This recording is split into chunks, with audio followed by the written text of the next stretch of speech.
Hey guys, Tearless here inside Guild Wars 2.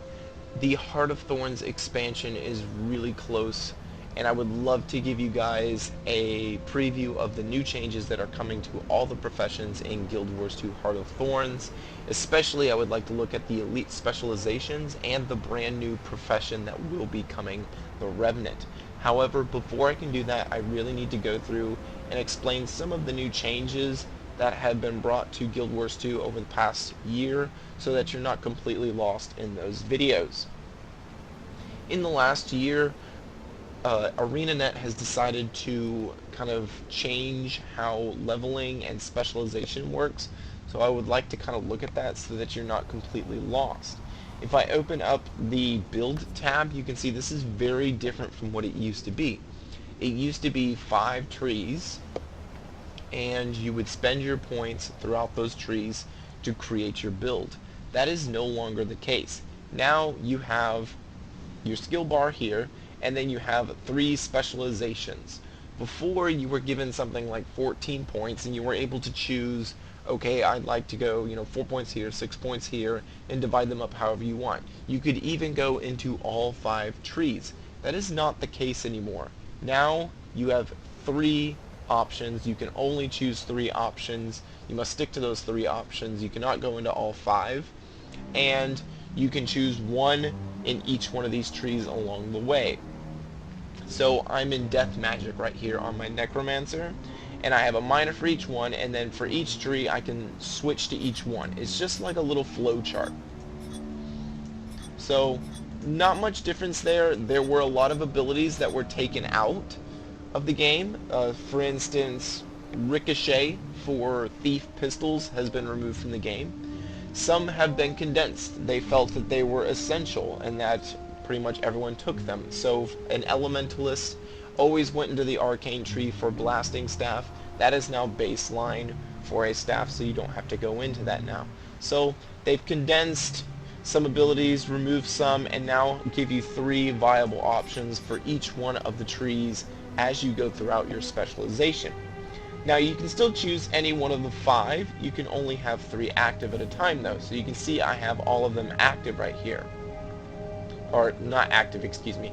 I have all of them here that I can choose from, but only 3 of them can be active at a time. Now, you should note that when you enter the game for the first time, if you haven't played for a long time, they will attempt to kind of bring back or match your build to what you had in game as best they can, and they really kind of do a terrible job. So you have to go back through and look at all the talent trees and choose which one are the best and which one you want to have. And that also means that you must go through and retrain, because they only train you in the stuff that they felt that you were a part of. Even if you had acquired everything, you no longer will have all of that anymore. So in the training tree, you'll notice that there's a lot of things that I have not trained. Even though I had everything when this change went into effect, I no longer have it anymore. If you look down here at my utility skills, I'm missing several abilities. I'm missing every single signet. I'm missing several corruption abilities, a few wells. They're all missing because they made some, they made these changes, and then they only trained you in the stuff that you actually have. So this is the new training tree right here. And as you can see, there are no skill points. So those blue chevrons that used to be here are no longer here. If I open up this map here, you can see that the hero point here is what it's now called. It used to be a blue chevron. It was called a skill point. That's no longer the case. It's now known as a hero point, and they're known as hero challenges. So that's just a small change that they made to the game to, I honestly have no clue why they changed that, but that is the change that they've made. They're now training points. So moving back in here, I'm going to go back into my talent tree in the training, and they have these circles, and this is how you train through them. So you have to go around this circle. So if you really want Signet of Undeath, you have to go through all the way. It's kind of similar to how the old utility skills used to be gated. You used to have to choose, okay, Like, I really want this one at the bottom, but I've got to have, 5 of these, 3 skill point ones, and then 5 of these 5 skill point ones before I can even get to the one I really want. This is kind of the same, except for you can just go straight up the tree that you want. Now, if you are coming back to the game and you notice that, you're missing a lot of stuff, as I am here, notice that they did refund the hero points. So you basically just have to go in and train everything. So I'm going to show you right here. I will train through my signets, and it increases throughout the time, as you progress throughout the wheel, the circle, and then it completes the circle once you have gotten everything. So if I go back here, you'll notice that I now have access to all of my signets. Pretty simple. So same thing with corruption. You can go through and get everything. Pretty easy. Notice that your elite abilities are also here. So you're going to have to do this if you want to get to some of your elite skills that you do not have. And see, here's the flesh golem. So now I'm getting access to them all through this tree. And the last one that I didn't get is the wells, which are my favorite. I don't know why I didn't have all wells equipped, but now I have them all. So that is how you acquire your utility skills now, is you do this through training and training points. Now this also applies to specializations. If you notice back in the build, if I wanted to change to a like soul reaping here, I couldn't because I have not trained through that yet. When I was spec'd before, I probably was only really spec'd into death magic, curses, and spite, and so they did not even bother training soul reaping or blood magic for me. So you go through, these circles are much larger for this, and you train all the way through. If you notice in the build, you have a minor followed by 3 majors, minor, 3 majors, minor, 3 majors. And that same progression follows throughout this. If I were to bring in, I don't have it. As you can see, it brings it up. I will go ahead and train into one of them so you can see, and I will switch into that tree, blood magic. You can see every single one of them is locked. So I go back, I'll train into another one, and I'll have access to the first one here.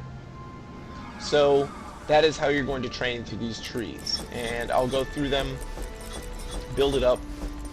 It increases throughout the time, and then just like the utility trees, it fills in the circle. You have a minor, minor, and minor separated by the 3 majors for each tree. So you're building up, kind of in the same direction. I'll do this for soul reaping as well, and then I'll have access to all of my talents once again. Now, the only other thing that I need to mention about the specializations is you can choose any specialization. You switch back and forth between them. And as I said, it's like a flowchart. You kind of just choose your way, and it will constantly blink at you until you finally choose a talent, so it's kind of annoying. So fill them in, and you can change them whenever, just as long as you're out of combat. It's pretty simple. Much easier than having to, click a drop-down menu and look at everything. Now, these two, you can change your specialization, but know that when the Heart of Thorns expansion drops, this is where you will activate your elite specialization. So for the Necromancer, they will have a Reaper, and right here in the 6th spot, it will have a Reaper, and it's only active down here. You cannot put the Reaper here or here. It's just down here, and it already says core and elite specialization. So if you want to become a Reaper in Heart of Thorns, you will come down here and you will click the Reaper specialization, and then you will build out throughout that. So that's how you will do it then. Now, just a few other things before I've pretty much covered everything. Notice that the weapon panel is now pretty well organized on the left hand side here. Very easy to access all of them. Very condensed, and they made the icons smaller so you can see everything all the way through. Here are your slot skills, your utility skills, healing skills, and elite skills. They all now appear here. Easy to find. This is really kind of condensed, and it's simplified. It looks really confusing at first, the specialization chart, the flow chart, and everything, but once you kind of get into it, you'll realize that it's a lot more simplified. It just looks a little bit more confusing because it's not what you're used to. The last here is the traits. The traits are now really easy to see all of them and what they do, all the minors and then the majors that come after them. Makes it a lot more simplified. So if you're looking for something or you just want to read through all of them, this is the place you go to. So that is everything. As you can see, I've trained through everything and I still have 66 points left. So I've got, plenty of points to spare. You should have plenty of points to spare if you trained through everything before on your character. It should now, you should have plenty of skill points, or not skill points anymore, excuse me. You should have plenty of hero points now to spend through and train everything you need for your class. Otherwise, that is everything regarding the changes in Guild Wars 2 for specializations and leveling up. I hope you guys are going to enjoy Heart of Thorns. I will start looking into the elite specializations now. I just wanted to make sure that this was covered so that you guys were not confused in those videos. Otherwise, I will see you guys later. TLS out.